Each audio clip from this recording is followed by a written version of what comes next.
Le bébé n'est pas une page blanche, tous les enfants ne sont pas neutres à la naissance. Dans un premier temps, je ne compte pas parler des gènes qui font qu'à sa naissance, l'enfant possède déjà des déterminismes génétiques.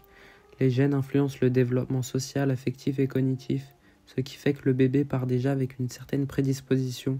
Je vais uniquement aborder ce que Cyrulnik nous apporte à travers ses interventions. Il développe dans son livre Les nourritures affectives l'idée que le bébé n'est pas une page blanche, mais que c'est déjà un être personnalisé.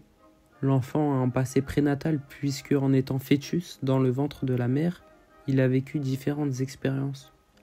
Les différentes perceptions liées à ces expériences ont été incorporées dans sa mémoire.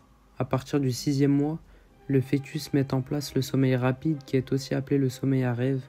Étant une éponge sensorielle, il intègre par le biais du sommeil rapide certaines informations extérieures qui sont interprétées et connotées comme procurant du plaisir ou du déplaisir.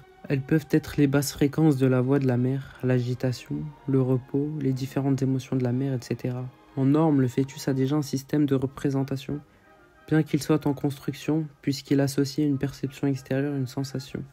De plus, le fœtus baigne dans un liquide dans le ventre de la mère qui est appelé liquide amniotique. Il est sensible à ce liquide amniotique parce qu'il est la passerelle entre le monde de la mère et lui. La mère parfume ce liquide amniotique avec tout ce qu'elle mange, boit et sent. De manière générale, le liquide a une odeur de yaourt, mais cette odeur peut varier si elle est en ville avec la pollution ou dans les bois. L'odeur peut aussi être assaisonnée par l'homme avec qui elle est. Et en fonction de cette odeur, si elle est plaisante ou déplaisante, le bébé adopte un comportement spécifique comme une posture ou une accélération du rythme cardiaque. Le sommeil rapide incorpore également ces événements sensoriels dans la mémoire.